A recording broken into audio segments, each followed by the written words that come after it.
There's a big misunderstanding of fitness that whatever workout is given to you should be done exactly as it's written. Like if you don't do this certain number of reps or certain number of sets, like that it won't work. Failure to do a certain movement or rep would mean that you're a failure. And nothing could be farther from the truth. And I want to show you another way. In this video, we're going to dive into the art of customization, and I'm going to give you the tools you need to tailor any workout to your unique needs and maybe even preference. I'm Spencer Nix, and on this channel, we discuss the art of radical health and athlete design. If you're new here, I've been a health and fitness coach for 20 years. Seems like an eternity. 2, we run a training facility in Dallas, Texas, where everyone, despite primarily training in a group, performs a customized workout. This allows for members to be social, but they don't feel like they have to conform to what other people are doing in order to fit in. Now, this video is for the person that deserves a bespoke workout.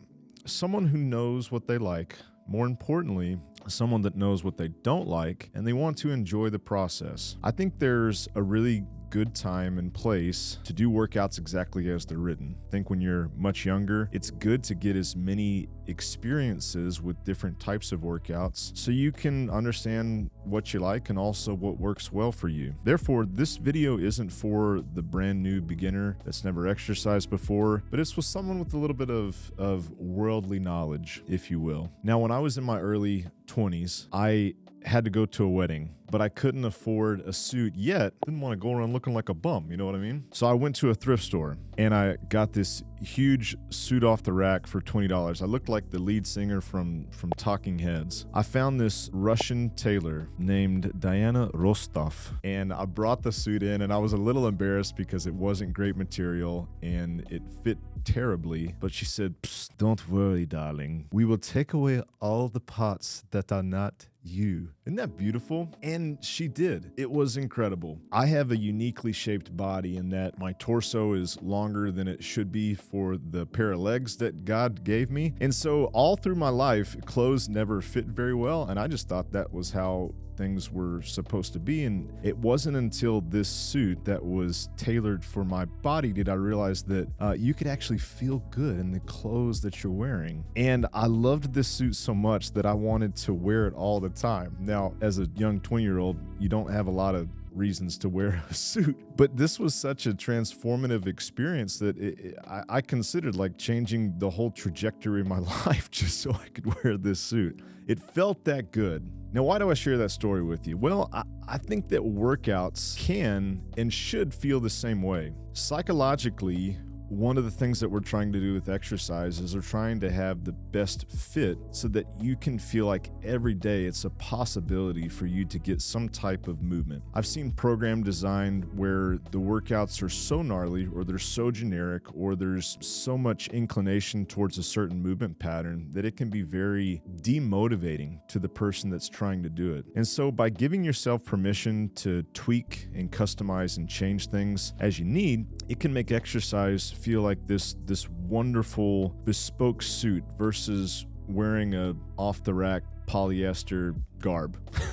So let's teach you how to do this, and then I'll show you a couple of examples that I hope will give a rich illustration of how this could go down. So step 1, you got to learn what you can cut on. In the world of exercise design, there's really 4 things that you can cut on, so to speak. Those are movement, volume, intensity, and rest. So let's get into movement first. When we're talking about the movements that we use for exercise, there's really 2 things that you need to know here. Number 1 is what's being used. And number 2, what's the speed? And when I say what's being used, that's really referring to, and this is watering down something that we could get really dorky with, but I want this to be actionable. What's being used refers to looking at a movement and knowing more or less from an experience standpoint what muscles are being used and what's the certain pose or pattern that the movement involves. So let's use an example. When we say overhead press, what we're referring to is using the muscles of your shoulder to go from a pose where your hands are at your shoulders to where your hands are overhead. Now that's as basic basic as we can describe that. The second part would be speed. That means how fast or how slow the movement has to be done. Using the same example of an overhead press, you could just hold your arms overhead. That means you're not actually moving up and down, but you're just, to use a fancy word,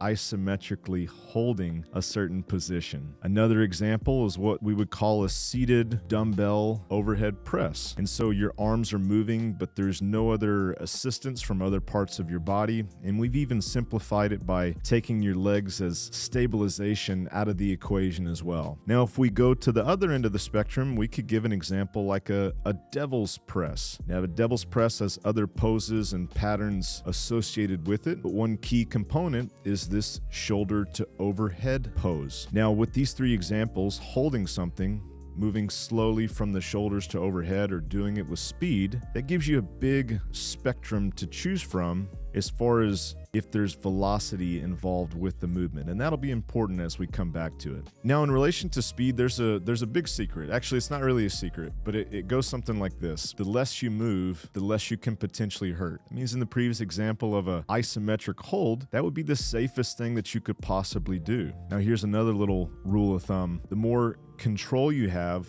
the less potential you have to do something that doesn't feel very good. That means if you're doing something like a seated dumbbell press, you could control that through every inch of the movement. Lastly, if you're not connected to the ground, you're not in control. That means something like a box jump, even running, jumping rope, things like snatch, the Olympic lifts. There's a moment of disconnection from the ground, which means you're in a, momentary free fall. Those would be movements that are wonderful. It's not a judgment of if they're good movements or not, but there would be certain situations where they wouldn't be appropriate because you can't control it as much as you could the other alternatives. So that means that as we're thinking about different movements that we could use, we want to think through increasing the control when it's needed. Number 2 is volume. Now, if movements tell us the shapes that our body is going to be in, volume tells us how long and what type of energy we'll need to use. Here's a chart that we'll put up on the video that can help you do some quick math to understand what type of workout that you're dealing with. If we look at these categories of workouts: power, where you're moving really quickly; strength, where you're trying to recruit as much muscle as you can; hypertrophy, where you're trying to actually increase the muscle size; muscular endurance, where you're working on the stamina of the muscle that you have; or aerobic conditioning, where it's more or less improving the exchange of gases that your body uses for exercise. You can look at volume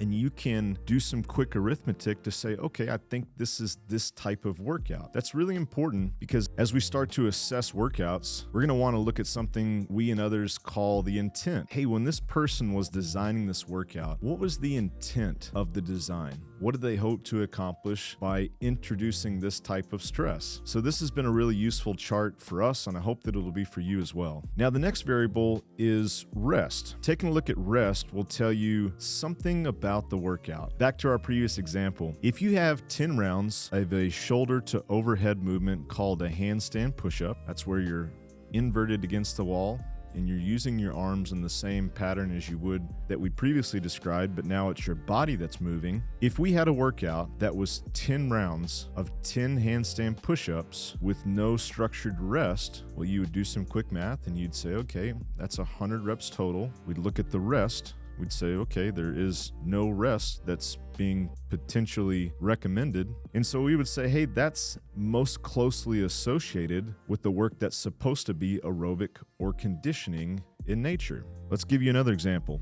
Let's say you have 3 rounds of a seated dumbbell overhead press and you're to do 8 reps. Yet after each of those sets of 8, you have 60 seconds of rest. Well, looking at that and doing some quick math, you would say that you would be using energy most closely associated with hypertrophy, trying to get the muscle bigger. Last example, if you had 3 rounds of 10 devil's press right into a 2-minute air bike spin followed by 2 minutes of rest, you would say that you're using energy most closely associated with muscular endurance. Did you see how we came to those? Yeah, simple math. Using that as a game changer, because even before the workout starts, which often can leave you unprepared or blindsided, You can anticipate what it is that without any changes you should be expecting to receive. Now, step number 2 is after we learn how to cut or what things that we could cut in this bespoke workout that we're customizing. Number 2 is learning how to assess yourself. Each day, the older and older you get, you ask a few questions. Number 1, what hurts?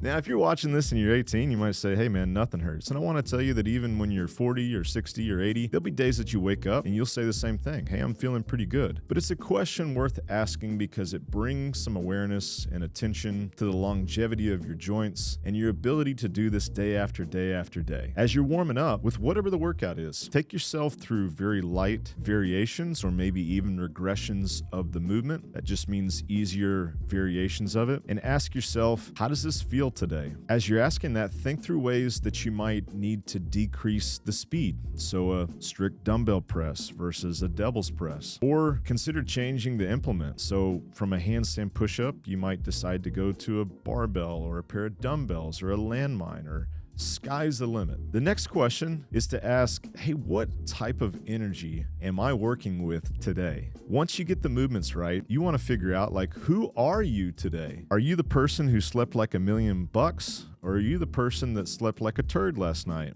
Are you the person who's training at 5 a.m. in the morning without any food? Or are you the person training at 2 p.m. with all the time in the world that has great energy and just had a shot of espresso? Those things matter. And those things will determine the expectations that you have for yourself and what you should hope to get from the workout. Now, the last step number 3, is to get the fit right. Let's take a couple of examples and consider how we could do this. Let's say we have a workout that's 10 rounds for time of 10 handstand push-ups and 5 burpee pull-ups. Now, when we look at this workout, let's first analyze what the intent is. 10 times 10 is 100. There's no rest. Just as we said before, we're expecting that this is a workout that would rely most closely on the energy needed with conditioning and aerobic type training. Now let's assess how we're doing today. Let's say hypothetically that you slept poorly and you just need to move today. You practice some handstand push-ups in the warm-up, and even a regressed version doesn't feel great on your wrists, and it doesn't feel great on your neck. You decide that you'll do something with dumbbells since there's no undue wrist flexion or extension that's needed, and there's no involvement with your neck. So we already know that we're going to customize the movement. Now, secondly, as you're warming up, you assess that because this was designed to be a conditioning workout and you don't have the energy to really get the intended stimulus that the workout requires, you're going to make some little tweaks. You also decide that today it would be much better for you to make this more of a hypertrophy workout, more of a strength endurance type workout. So you slightly tweak the workout to look like this. It's now 7 to 8 rounds. It's not for time. It's 10 dumbbell strict press at a weight that you can always do those reps. You're going to rest for 30 seconds, and then you're going to do 5 strict pull-ups, and then you'll rest for 60 seconds. You see how we can just take a great workout, maintain the movement patterns, but change the stimulus and the particular movements to serve what we need for that day? Great. Let's do one more. Let's say the workout is a circuit of 3 rounds of 8 seated dumbbell overhead press. After those 8 reps, we rest for 60 seconds. After the rest, we're going to do 5 single leg deadlifts per leg, rest another 60 seconds, and then we'll do 8 per side of a side plank variation. Now, when you look at that workout, you can say this is a workout because of the rest, because of the total reps, that is designed to work towards hypertrophy. Now, let's say that in this example, you slept like $1,000,000. The sun is shining. It is 2 p.m. You have nowhere to be. You really want to light it up today. Everything feels great. And so you take these movements and you make them more powerful, you say, a little bit more potent. Faster, daddy, you say. So let's say you take that workout.